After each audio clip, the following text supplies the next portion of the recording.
സഹോദരന്മാരെ, സഹോദരികളെ,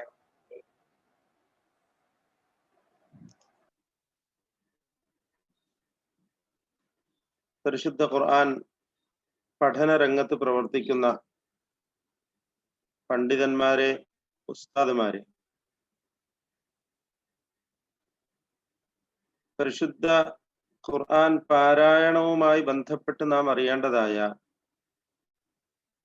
വളരെ അടിസ്ഥാന നിയമങ്ങൾ, വളരെ പ്രാഥമികമായി അറിഞ്ഞിരിക്കേണ്ട കാര്യങ്ങളാണ് മഖാരിജും സിഫാത്തും. മഖാരിജുൽ ഹുറൂഫ് വ സിഫാത്തുഹ, അക്ഷരങ്ങളുടെ മഖ്റജുകളും അവയുടെ സ്വരവിശേഷണങ്ങളും. ഇതുമായി ബന്ധപ്പെട്ട് നാം പല കാര്യങ്ങളും സൂചിച്ചു, മനസ്സിലാക്കി. ഇൻഷാ അല്ലാഹ് ഇന്നത്തോടുകൂടി നമ്മുടെ ഈ ദൗറ, ഈ മഖാരിജ് സിഫാത്തിനെ കുറിച്ചുള്ളതായ നമ്മുടെ ഈ ക്ലാസ് അവസാനിപ്പിക്കണമെന്ന് ആഗ്രഹിക്കുകയാണ്.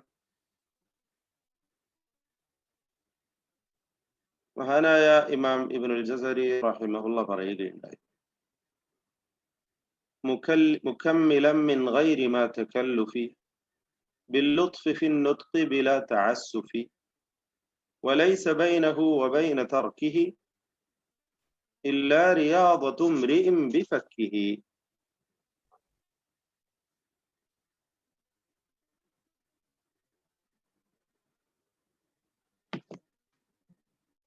ഈ മഖാരിജും സിഫാത്തും അതുപോലുള്ള തജ്വീദ് നിയമങ്ങൾ, അഹ്കാമുകൾ, ഇവയെല്ലാം പൂർത്തിയാക്കി വളരെ ഭംഗിയായി പാരായണം നിർവഹിക്കേണ്ടതാണ്. മിൻ ഗൈരി മാ തകല്ലുഫി, ഒരു തകല്ലുഫ് ഇല്ലാതെ, ഒരു പ്രയാസപ്പെടൽ, ഒരു കീർത്തിച്ച് ചെയ്യാന്ന് പറയല്ലോ, ഉണ്ടാക്കി ചെയ്യുക, ഒരു എന്താ പറയാ, ഒരു തകല്ലുഫ്, ഒരു പ്രയാസപ്പെടലില്ലാതെ.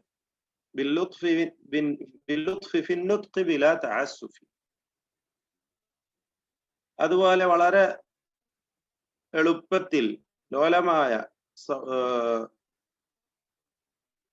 വളരെ എളുപ്പത്തോടുകൂടി പാരായണ ഉച്ചാരണത്തിൽ അങ്ങനെ ഒരു പ്രയാസപ്പെടൽ ഇല്ലാത്ത വിധത്തിലായിരിക്കണം പാരായണം നിർവഹിക്കേണ്ടത്, പൂർത്തിയാക്കേണ്ടത്. ഇത് രണ്ടിനുമിടയിൽ ഈ പ്രയാസപ്പെടലോ അല്ലെങ്കിൽ തജ്വീദ് അനുസരിച്ച് പാരായണം നിർവഹിക്കലും അത് പാലിക്കാതെ ഇരിക്കലും തമ്മിലുള്ള വ്യത്യാസം, അഥവാ തജ്വീദ് അനുസരിച്ച് പാരായണം ഭംഗിയാക്കുവാൻ ഒരു വ്യക്തിക്ക് ആവശ്യമായിട്ടുള്ളത് വലൈസ ബൈനഹു വബൈന തർക്കിഹി ഇല്ലാ റിയാദതു ഇംറിഇൻ ബിഫക്കിഹി. ഒരു മനുഷ്യൻ, ഒരു വ്യക്തി അയാളുടെ താടിയെല്ലുകളെ കൊണ്ട് നിർവഹിക്കുന്ന റിയാദത്ത് മാത്രമാണ്, പരിശീലനം മാത്രമാണ്. അപ്പൊ എന്താ വേണ്ടത്? നമ്മൾ ഈ പഠിച്ചുകൊണ്ടിരിക്കുന്ന കാര്യങ്ങളെല്ലാം വളരെ വ്യക്തമായി മനസ്സിലാക്കുകയും അത് പരിശീലിക്കുകയുമാണ് വേണ്ടത്. എന്നിട്ട് തകല്ലുഫും തഅസ്സുഫും ഇല്ലാതെ എളുപ്പത്തിൽ പാരായണം നിർവഹിക്കുകയാണ് വേണ്ടത്. ഞാൻ പറഞ്ഞത് മനസ്സിലായിട്ടുണ്ടാകുമെന്ന് വിചാരിച്ചു. നമ്മള് എത്തിയിട്ടുള്ളത് ഇതിന്റെ അഡ്മിൻസിനോട് ഒരു കാര്യം ഓർമ്മപ്പെടുത്താനുള്ളത്, ഇന്നൊരു പക്ഷേ കുറച്ച് പാർട്ടിസിപ്പൻസ് കൂടാൻ സാധ്യതയുണ്ട്. കാരണം താല്പര്യമുള്ളവർക്ക് ഇതിൽ പങ്കെടുക്കാമെന്ന് പറഞ്ഞുകൊണ്ട് എല്ലാ ദിവസവും നമ്മൾ നടത്തി വരുന്ന രാവിലത്തെ ഒരു പാരായണ പഠന ക്ലാസ് ഉണ്ട്. എല്ലാ ദിവസവും രാവിലെ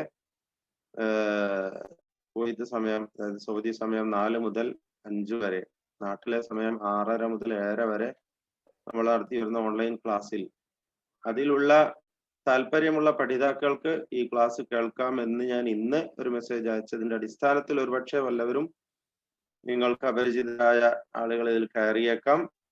എല്ലാവരും മൈക്ക് മ്യൂട്ട് ചെയ്തിട്ട് ക്ലാസ്സുകൾ ശ്രദ്ധിക്കണം എന്നാവശ്യപ്പെടുകയാണ്. ഇതിലുള്ള സ്ഥിരം പഠിതാക്കളായ ആളുകൾക്കാണ് ഇതിൽ ഓതാൻ അവസരം ഉണ്ടായിരിക്കുക. അവസാനം ഇൻഷാ അല്ലാഹ് ഏതായിരുന്നാലും ആ ഒരു കാര്യം എല്ലാവരും ഓർമ്മപ്പെടുത്തും. ക്ലാസ്സിൽ ചേരാൻ ആഗ്രഹിക്കുന്നവർക്ക് രാവിലത്തെ ക്ലാസ് പൊതുവായിട്ട് അവാമിനെ ഉദ്ദേശിച്ചുകൊണ്ട്, പൊതുജനങ്ങളെ പാരായണം ചെയ്യാൻ പരിശീലിച്ചിട്ടില്ലാത്ത പൊതുവായിട്ടുള്ള ആളുകളെ ഉദ്ദേശിച്ചുകൊണ്ടാണെങ്കിലും അതിൽ വളരെ ഉപകാരപ്രദമായ ക്ലാസുകൾ നമുക്ക് ലഭിച്ചുകൊണ്ടിരിക്കുന്നുണ്ട്. പ്രത്യേകിച്ച് അറബി പണ്ഡിതന്മാരുടെ ഒക്കെ ക്ലാസ്സുകൾ നമുക്ക് കിട്ടുന്നുണ്ട്. അപ്പൊ അതും ആവശ്യമുള്ളവർക്ക് ഉപയോഗപ്പെടുത്താവുന്നതാണ് എന്നുകൂടി ഓർമ്മിപ്പിക്കുന്നു. എല്ലാ ദിവസവും രാവിലെ കുവൈത്ത് കേരള ഇസ്ലാഹി സെന്റർ അബ്ബാസിയ സോൺ നടത്തി വരുന്നതായ ഒരു പഠന ക്ലാസ് നടക്കുന്നുണ്ട്.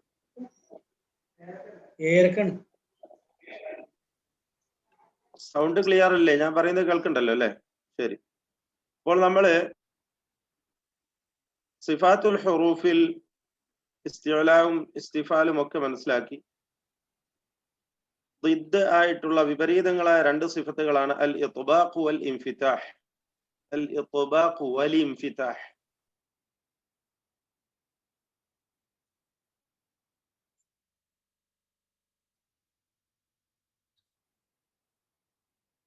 ഉസ്താദ് മ്യൂട്ടായല്ലോ.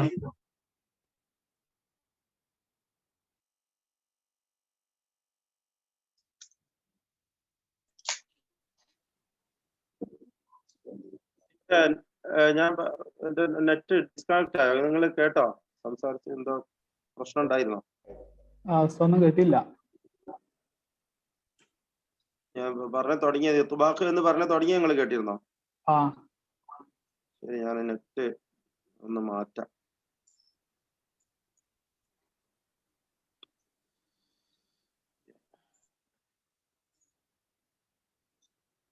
ഒരു 1/2 മിനിറ്റ് എന്നോട് സഹകരിക്കുന്നു.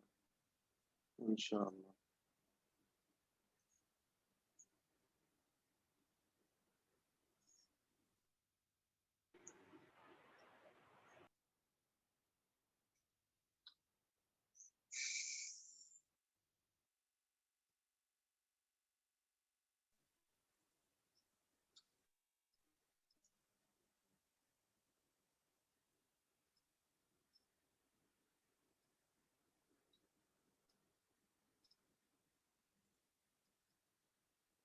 ഇപ്പൊ കേൾക്കുന്നുണ്ടോ എന്റെ സംസാരം? ഒപ്പം കുഴപ്പമില്ല, അൽഹംദുലില്ലാഹ്. ശരി, നമുക്ക് പൂർത്തിയാക്കാം. അൽ ഇത്ബാഖു വൽ ഇൻഫിതാഹ്. ഇത്ബാഖും ഇൻഫിതാഹും. ഇത്ബാഖ് നമ്മൾ ഇന്നലെ പറഞ്ഞു തുടങ്ങിയിരുന്നു. ഇത്ബാഖ് ينحصر الصوت بالحرف المطبق بين اللسان والحنك الأعلى. ഇതാണ് ഇത്ബാഖ് കൊണ്ട് ഉദ്ദേശിക്കുന്നത്. ഇത്ബാഖിന്റെ അക്ഷരങ്ങളാണ് സാദ്, ദ്വാദ്, ത, വ. സാദ് എന്നീ 4 അക്ഷരങ്ങളാണ് ഇത്ബാഖിന്റേത്. ബാക്കിയുള്ളവയൊക്കെയും ഇൻഫിതാഹിന്റേതാണ്. ഇവിടെ മുസ്തഅലിം മുൻഫതിഹ് അക്ഷരങ്ങൾ ഉച്ചരിക്കുമ്പോൾ എന്താകുന്നില്ല, അതായത് ഇൻഫിതാഹിന്റെ അക്ഷരങ്ങൾ ഉച്ചരിക്കുമ്പോൾ ആ രൂപത്തിലേക്ക് ശബ്ദം ഒതുങ്ങുന്നില്ല, മറിച്ച് ഒഴുക്കോടുകൂടി ഒരല്പം തുറന്ന അവസ്ഥയിലാണ് വരുന്നത് എന്നാണ് സൂചിപ്പിച്ചത്. അതുകൊണ്ടാണ് ഇൻഫിതാഹ് എന്ന വിപരീത സിഫത്ത് അതിന് നൽകപ്പെടുന്നത്. ഇവിടെ അർഫായ ഖാഫ്, എന്നാൽ അത് ഇൻഫിതാഹുമാണ്, മുസ്തഅലിയാണ്, മുൻഫതിഹാണ്.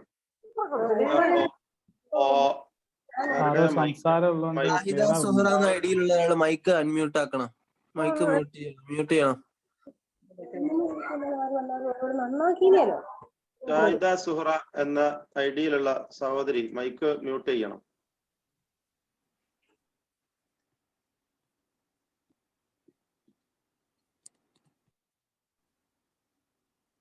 ശരി, സ്ക്രീൻ ഒന്ന് ഷെയർ ചെയ്യണം. Screen share ആയില്ലല്ലേ? ഓ ശരി. സ്ക്രീൻ നേരത്തെ പോയോ? ഞാൻ പറഞ്ഞൊന്നും കണ്ടില്ല. ശരി, ഈ ഭാഗങ്ങൾ നമ്മൾ ഇന്നലെ പറഞ്ഞ് അവസാനിപ്പിച്ചതാണ്. ഇസ്തിഅലാ 2 രൂപത്തിലായിരിക്കും എന്നാണ് മനസ്സിലാക്കേണ്ടത്. അക്ഷരങ്ങളുടെ ഇസ്തിഅലാന്റെ അക്ഷരങ്ങൾ മുസ്തഅലിയത്തും ഉണ്ടാവും, മുസ്തഅലിയ മുത്ബഖ, മുസ്തഅലിയ മുൻഫതിഹ. സ്വാദ്, ദ്വാദ്, ത, വ എന്നീ അക്ഷരങ്ങൾ ഇത്ബാഖുണ്ട്, ഇസ്തിഅലാഉണ്ട് ഈ അക്ഷരങ്ങൾക്ക്. എന്നാൽ ഗൈൻ, ഖ, ഖാഫ് എന്നീ ഇസ്തിഅലാന്റെ അക്ഷരങ്ങൾക്ക് ഇൻഫിതാഹ് ആണുള്ളത്, ഇത്ബാഖ് അല്ല. അപ്പോൾ ഫഹർഫുൽ ഇസ്തിഅലാഇൽ മുത്ബഖ് അശദ്ദു തഫ്ഖീമൻ മിൻ ഹർഫിൽ ഇസ്തിഅലാ അൽ മുൻഫതിഹ്. ഇതാണ് നമ്മൾ മനസ്സിലാക്കേണ്ടത്. ഇത്ബാഖിന്റെ അക്ഷരങ്ങൾ, മുത്ബഖും മുസ്താലിയുമായ അക്ഷരങ്ങൾ മുൻഫത്തിഹ അക്ഷരത്തെക്കാളും കൂടുതൽ തഫ്ഖീം ഉള്ളതായിരിക്കും. ഞാൻ നേരത്തെ സൂചിപ്പിച്ച ഒരു കാര്യമാണ് സിഫാത്തുകൾ പലതിലും ഏറ്റപ്പറ്റ് പുലർത്തുന്നതായിരിക്കും എന്നത്. ഇവിടെ ഉദാഹരണം കൊടുത്തിരിക്കുകയാണ്.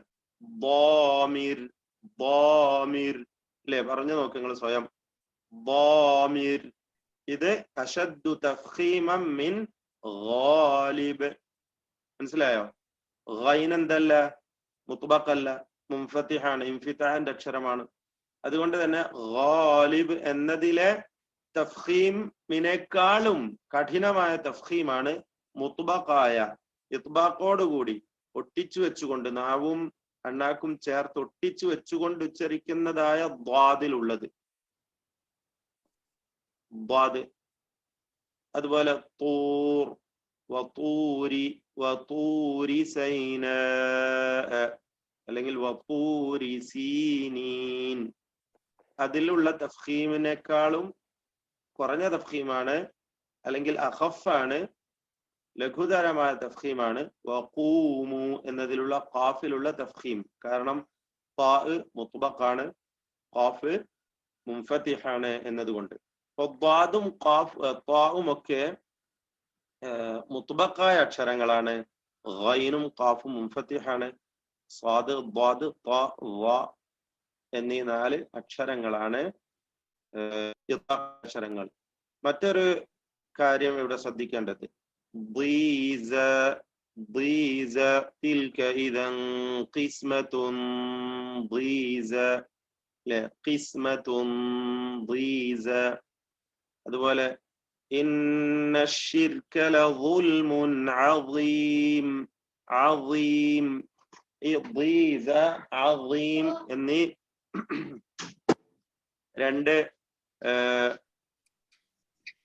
പദങ്ങളിലുമുള്ള, അല്ലെങ്കിൽ 2 ഹർഫുകൾ ദ്വാദ ആയിരുന്നാലും വ ആയിരുന്നാലും അവക്ക് കസ്റ നൽകുമ്പോൾ, ഇകാരം വരുമ്പോഴുള്ള തഫ്ഖീം ഖീല, ഗീദ, ഖീഫ എന്നീ മുൻഫത്തിഹായ അക്ഷരങ്ങൾക്ക് ഉള്ളതിനേക്കാളും കൂടുതലാണ്.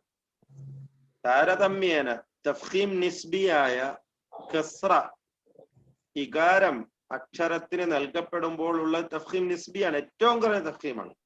അതിൽ തന്നെ ഇത്ബാഖിന്റെ അക്ഷരങ്ങളാകുമ്പോൾ അതിന് കൂടുതൽ ഒരു ഹെവി ആയിട്ടുള്ള, മറ്റതിനേക്കാളും അശദ്ധായ അവസ്ഥയായിരിക്കും എന്നതാണ് മനസ്സിലാക്കേണ്ടത്.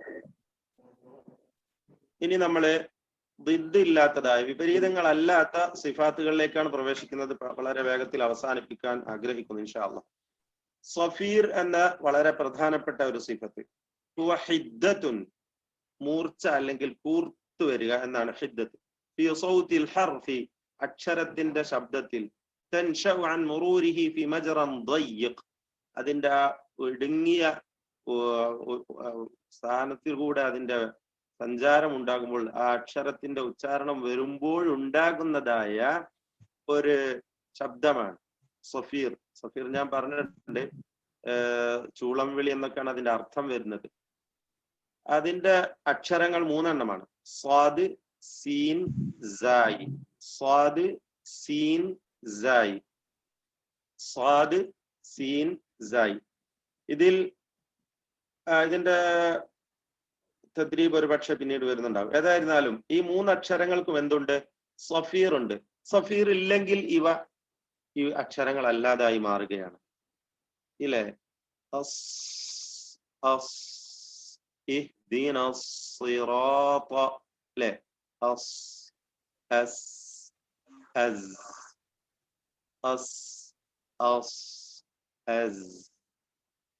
ഇവ 3ലും എന്തുണ്ട്?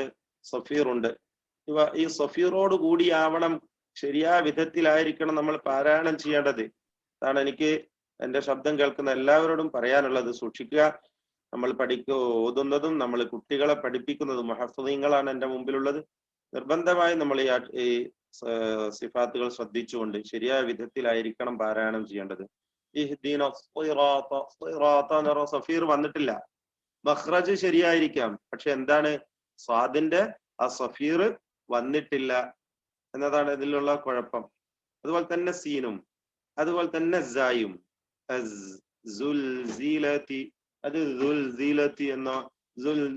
എന്ന് സഫീർ വ്യക്തമാവാതെയോ ഉച്ചരിച്ചു കഴിഞ്ഞാൽ അക്ഷരത്തിന്റെ ശരിയായ ശബ്ദമായിട്ടില്ല, ഉച്ചാരണമായിട്ടില്ല എന്നാണ് മനസ്സിലാക്കേണ്ടത്.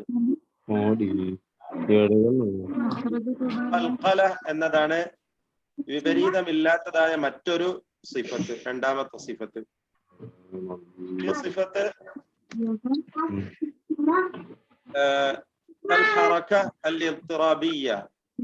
അങ്ങനെ ഇളകുക, വിറയോടുകൂടിയുള്ള ഒരു ചലനം, ഒരു ഇളകൽ, ഇളക്കം, ചലനം എന്നൊക്കെയാണ് ഖൽഖലയുടെ ഭാഷാർത്ഥം. തഖൽഖലത്തിൽ ഖിദ്റു അലൻ നാർ എന്ന് അറബികൾ പറയുന്ന, അതായത് ഇങ്ങനെ പാത്രം, ചട്ടി അല്ലെങ്കിൽ കുടുക്ക ഈ അടുപ്പത്ത് വെച്ച് ഇങ്ങനെ ഇളകി അതിൽ ഇങ്ങനെ തിളച്ചു മറിഞ്ഞു, അതിനെ തഖൽഖലത്ത് എന്ന് പ്രയോഗിക്കുന്ന പറഞ്ഞത്. ഏതായിരുന്നാലും ഖൽഖല എന്ന് പറഞ്ഞ ഭാഷയിൽ ഇളകുക, ചലിക്കുക എന്നാണ്. ഇസ്തിലാഹൻ സാങ്കേതികമായി ഹുവ ഇഖ്റാജുൽ ഹർഫിൽ മുഖൽഖൽ, മുഖൽഖലായ ഖൽഖല നൽകി ഉച്ചരിക്കപ്പെടുന്ന അക്ഷരത്തെ പുറത്ത് കൊണ്ടുവരിക, ഉച്ചരിക്കുക, പുറപ്പെടുവിക്കുക. ഹാലത്ത് സുകൂനി, അതിന് സുക്കൂൻ വരുമ്പോൾ ഉച്ചരിക്കുന്ന രണ്ട് അവയവങ്ങളിൽ നിന്നും വിടർത്തിക്കൊണ്ട് എന്ന് പറഞ്ഞാൽ അവിടെ ചെന്ന് തട്ടിയതിന് ശേഷം പിന്നെ ശബ്ദം ഇങ്ങനെ വേർതിരിഞ്ഞുകൊണ്ടാണ് വരുന്നത്. دون أن يصاحبه شائبة حركة من الحركات الثلاث, ഹറക്കത്തുകളിൽ നിന്നുള്ള യാതൊരു കലർപ്പും അതിൽ ചേരാതെ. ഇത് പ്രത്യേകം ശ്രദ്ധിക്കേണ്ട ഒരു കാര്യമാണ്. അതിനകത്ത് തദ്രീബ് വരുന്നുണ്ട് താഴെ, പരിശീലനം. അതായത് എന്താ പറഞ്ഞത്? അല്ലേ, وفتحت السماء فكانت أبوابا فكانت أبوابا എന്ന് പറയുമ്പോ എന്ന് പറയുമ്പോ ഫത്ഹയുടെ ഹറക്കത്തിന്റെ ഒരു അല്പം അതിൽ ചേർന്നു. നയിപ്പോയി. ബ എന്ന് പറയുന്നതിനോട് സാമ്യമായ ഒരു ശബ്ദം. പറയരുത് എന്ന് കസ്റായി പറയരുത്. അബുവാബ എന്ന് ദമ്മിനോട് സാമ്യമായ ശബ്ദവുമാവരുത്. അതാ പറഞ്ഞത് ദൂന അൻ യുസാഹിബഹു ശായിബത്തു ഹറകത്തിൻ മിനൽ ഹറകാത്തി സലാത്ത് എന്ന് പറഞ്ഞത്. മൂന്ന് ഹറക്കത്തുകൾ ഫത്ഹ, ദമ്മ, കസ്റ, അകാരം, ഉകാരം, ഇകാരം, ഇവയിലെ ഏതെങ്കിലും അല്പം ഇതിലേക്ക് ചേർന്നുകൊണ്ട് അബിവബ എന്ന് ചിലർ പറയും. തെറ്റാണ് അങ്ങനെ പറയുന്നത്. അബി ബി എന്ന് കസ്റ പോലെ, അബുവബ ദമ്മ പോലെ, അല്ലെങ്കിൽ അബവബ എന്ന് ഫത്ഹ പോലെ. അങ്ങനെയല്ല. ബ് എന്ന് വ്യക്തമാക്കി സുക്കൂന് തന്നെ പറയണം എല്ലാ അക്ഷരങ്ങൾക്കും. അപ്പൊ അബ് എന്ന് ചുണ്ടുകൾ ചേർന്ന് പിന്നെ ആ ശബ്ദം ഇങ്ങനെ വേർപിരിഞ്ഞുകൊണ്ടാണ് നമ്മൾ ഉച്ചരിക്കുന്നത്. ചലനമാണ് അതിന്റെ അർത്ഥം. ശബ്ദചലനം, അക്ഷരം ഉച്ചരിക്കുമ്പോഴുള്ള ശബ്ദചലനമാണ് സാങ്കേതികമായി ഉദ്ദേശിക്കുന്നത്. അത് വ്യക്തമാക്കിക്കൊണ്ട് ഹറക്കത്ത് പോലെ ചലിപ്പിച്ചുകൊണ്ട് ഉച്ചരിക്കേണ്ടതാണ്. ഖുതുബ് ജദ് എന്ന 5 അക്ഷരങ്ങളാണ് ഹുറൂഫുൽ ഖൽഖല എന്ന പേരിൽ അറിയപ്പെടുന്നത്. ഈ 5 അക്ഷരങ്ങളെയും സുക്കൂൻ നൽകി ഉച്ചരിക്കുമ്പോൾ എന്ത് ചെയ്യണം?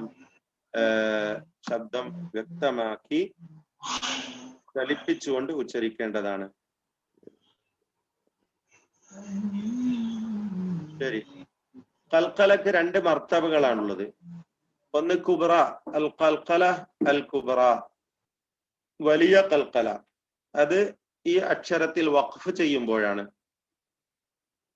അൽ ഫലഖ്, മുഹീത്ത്, കസബ്, ബഹീജ്, അഹദ് എന്നിങ്ങനെ വഖഫ് ചെയ്യുമ്പോൾ ഖൽഖല കൂടുതൽ പ്രകടമാവുന്നതാണ്.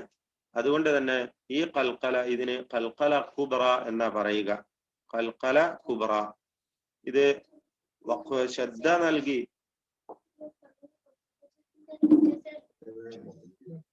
നൽകി വഖഫ് ചെയ്യുമ്പോഴാണെങ്കിലോ ഹഖ്, വതബ്, അൽ ഹജ്ജ്, അശദ്, ശദ്ദ നൽകിക്കൊണ്ടുള്ള പദങ്ങൾ താരതമ്യേന ഖുർആനിൽ കുറവാണ്.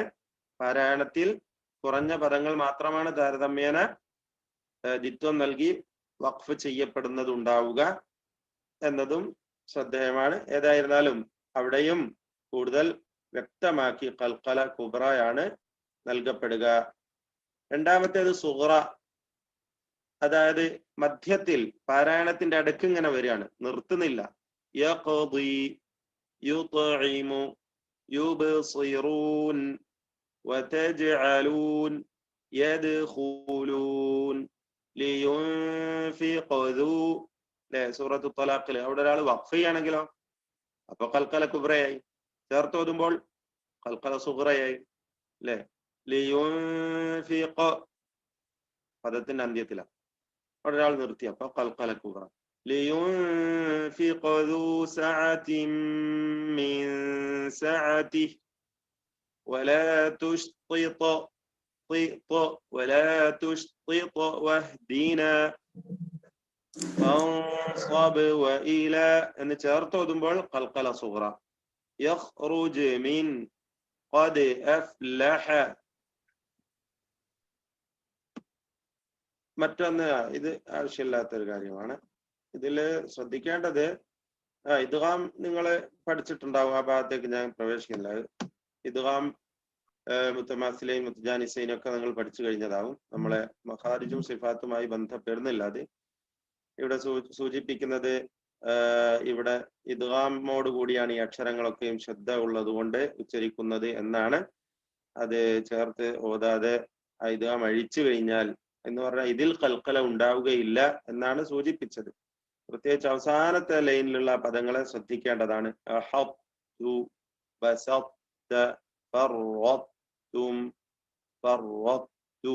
ഈ പദങ്ങളിൽ എന്താണുള്ളത്? ഇദ്ഗാം നാഖിസാണ്, ഇദ്ഗാം നാഖിസാണ്, ഇദ്ഗാം കാമിലല്ല. ഇദ്ഗാം മുത്തജാനിസൈനി സഗീർ ആണ്, പക്ഷെ ഇദ്ഗാം കാമിലല്ല, ഇദ്ഗാം നാഖിസാണ്. കാമിലാണെങ്കിൽ മാത്രമാണ് മുദ്ഗം ഫീഹി ആയ ഹർഫിന് ശ്രദ്ധ ഉണ്ടാവുക. തായിന് ഇതിൽ ശ്രദ്ധ ഇല്ല. ഇതിലുള്ള തായിന് ശ്രദ്ധ ഇല്ലാതെ അല്ലെങ്കിൽ ശ്രദ്ധ ഇല്ലാതെയാണ് ഉച്ചരിക്കേണ്ടത്. എന്ന് ശ്രദ്ധ വരരുത്, കാരണം ഇദ്ഗാം അപൂർണമാണ്, ഭാഗികമാണ്. സാന്ദർഭികമായി ഓർമ്മിപ്പിച്ചു എന്ന് മാത്രം. നമ്മുടെ മഖാരിജ് സിഫാത്തിൽ വരുന്നതല്ല, എന്നാലും ഇദ്ഗാം നിങ്ങൾ മനസ്സിലാക്കിയിട്ടുണ്ടാവും എന്ന് വിചാരിക്കുന്നു. എന്നാൽ ഇദ്ഗാം കാമിലുണ്ട്. ഏതുപോലെ അബത്തും, അബദത്തും എന്നുള്ളത് അബത്തും. അവിടെ ഇദ്ഗാം അബദ് ശരിക്ക് ഖൽഖല നൽകേണ്ട അക്ഷരമാണെങ്കിലും അവിടെ പൂർണ്ണമായി ഇദ്ഗാം കൊടുക്കുകയാണ്. അപ്പോൾ തായിന് ശ്രദ്ധ കൊടുത്തുകൊണ്ട് അബത്തും തും എന്ന് ശ്രദ്ധയോടുകൂടി പറയണം. ഇവിടെ ആണെങ്കിലോ മുദ്ഗമായ അക്ഷരമായ തായിന് തഫ്ഖീം നിലനിർത്തിക്കൊണ്ട്, അതിന്റെ ഇത്ബാഖ് ഇസ്തിഅല സിഫത്തുകളൊക്കെ നിലനിർത്തിക്കൊണ്ടാണ് പറയേണ്ടത്. തായിന് ശ്രദ്ധ ഇല്ലാതെ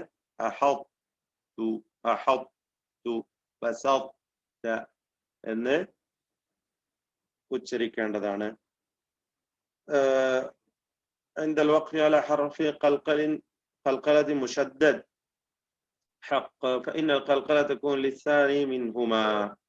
ഇവിടെ വഖഫ് ചെയ്യുമ്പോൾ അദ്ദേഹം സൂചിപ്പിക്കുന്നത്, ഐമൻ സുവൈദ് പറയുകയാണ്, എന്ത് ഹഖ് വതബ് അൽ ഹജ്ജ് അഷദ് എന്നീ പദങ്ങളിൽ വഖഫ് ചെയ്യുമ്പോൾ അതിൽ രണ്ടക്ഷരങ്ങളാണ്.